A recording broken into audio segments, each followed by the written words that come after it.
Batas telapak tangan wanita ketika sedang sholat. Yang nomor 1 tidak sah, yang nomor 2 sah. Mengapa? Karena batas aurat telapak tangan bagi wanita adalah hingga sampai pergelangan tangan. Pergelangan tangan itu yang ada tulang benjolnya. Kalau pergelangan tangannya kelihatan seperti dalam gambar, pergelangan tangannya, benjolannya kelihatan, maka tidak sah sholatnya. Oleh sebab itulah wajib ditutup. Kalau dalam gambar berikut ini, lihat gambar dalam video, anak kecil itu sedang berdoa, itu benjolan, tulang benjolannya tidak nampak, maka masih tetap sah. Jadi auratnya wanita itu perhatikan seluruh lengan sampai kepada pergelangan tangan yang benjol itu. Dari benjolan pergelangan tangan itu sampai ke ujung jari, maka itu tidak termasuk aurat, bukan aurat. Baik itu telapak tangan bagian dalam, seandainya misalnya dikasih kain begitu, seperti dalam gambar, boleh sah-sah. Ya, bagian dalam telapak tangan dan bagian luar telapak tangan itu bukan aurat. Perhatikan dalam gambar lagi.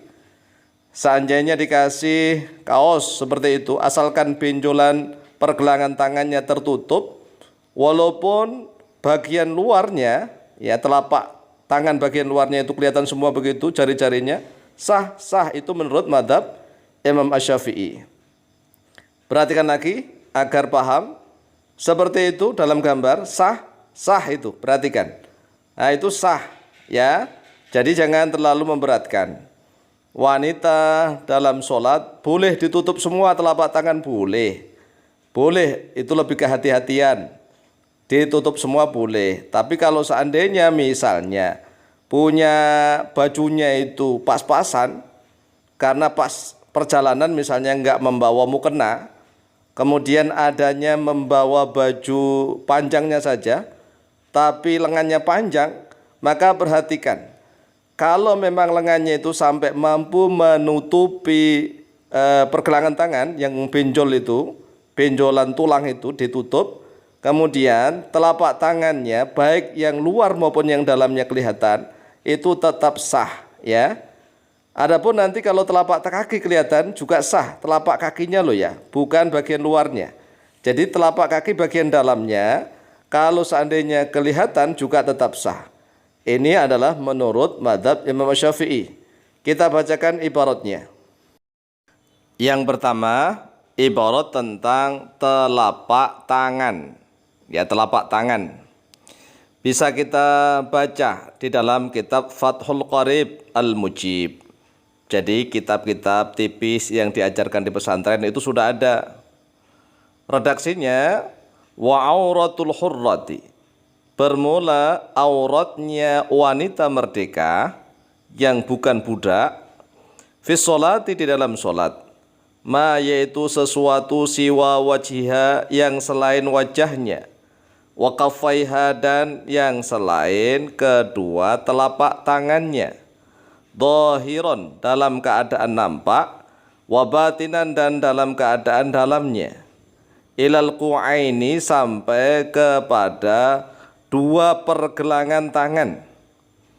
Jadi jelas dhahiron yaitu bagian punggungnya telapak tangan, wa batinan dan bagian dalamnya telapak tangan.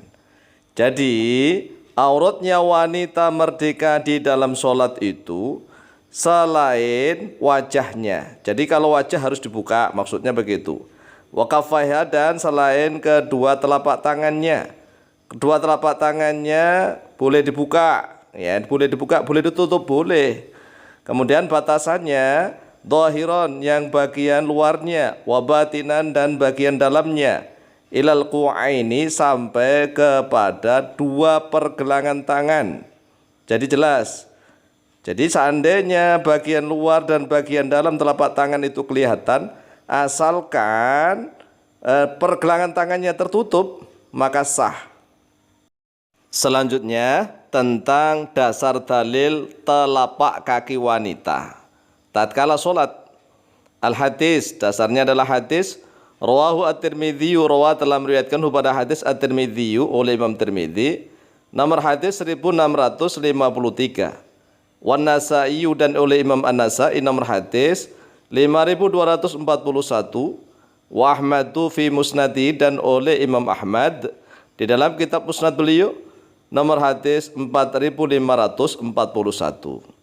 An Ibnu Umar radhiyallahu anhuma, diriwayatkan dari Ibnu Umar radhiyallahu anhuma, qala telah berkata oleh beliau Ibnu Umar, qala Rasulullah sallallahu alaihi wasallam, telah bersabda oleh Rasulullah sallallahu alaihi wasallam, man carra thawbahu, man bermula siapa saja, carra yang menyeret-nyeret oleh dia man thawbahu pada bajunya, khuyala'a dalam keadaan sombong, congkak, lam yang dur maka tidak akan melihat Allahu oleh Allah ilaihi kepada dia man yaumal qiyamati pada hari kiamat.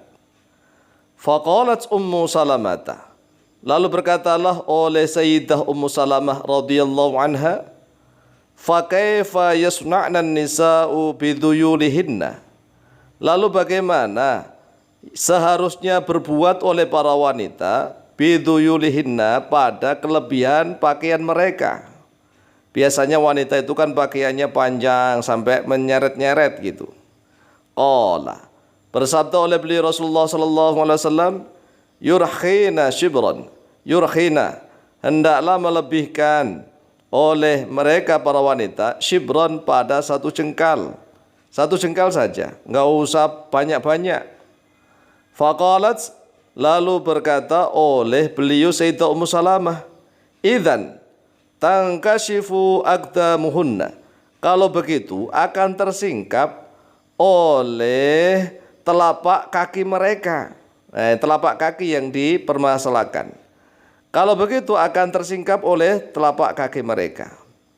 Qala, bersabda oleh beliau Rasulullah sallallahu alaihi wasallam, fayurkhinahu dira'an la yazidna alaihi, maka hendaklah wanita itu melebihkannya pada kelebihannya kain itu, dira'an pada satu hasta, la yazidna yang tidak menambah oleh dia wanita alaihi atas satu dira' itu, jangan banyak-banyak. Lah, di dalam hadis ini tidak dijelaskan telapak kaki ini bagian luar atau bagian dalamnya, dhahiran atau batinan.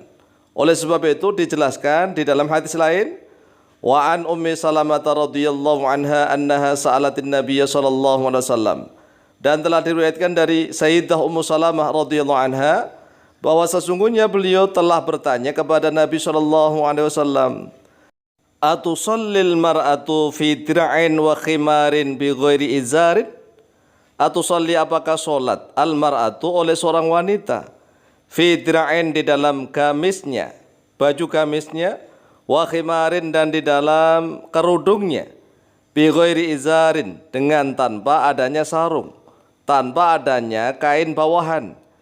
Jadi Rasulullah SAW ditanya oleh Sayyidah Ummu Salamah, apakah seorang wanita itu boleh sholat menggunakan gamisnya dan kerudungnya saja tanpa menggunakan kain bawahan?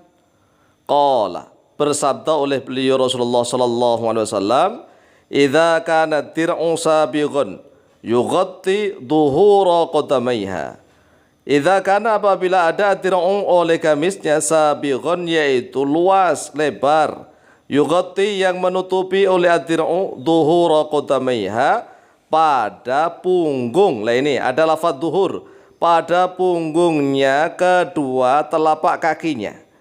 Jadi jelas ada lafaz dhuhur. Jadi batinnya dalamnya telapak kaki itu seandainya kelihatan maka sholatnya tetap sah, karena redaksi hadis ini dhuhura qadamaiha. Akhrajahu Abu Dawud, akhraja telah mengeluarkan pada hadis Abu Dawud oleh Imam Abu Dawud nomor hadis 640. Wallahu ta'ala a'lamu bishawab.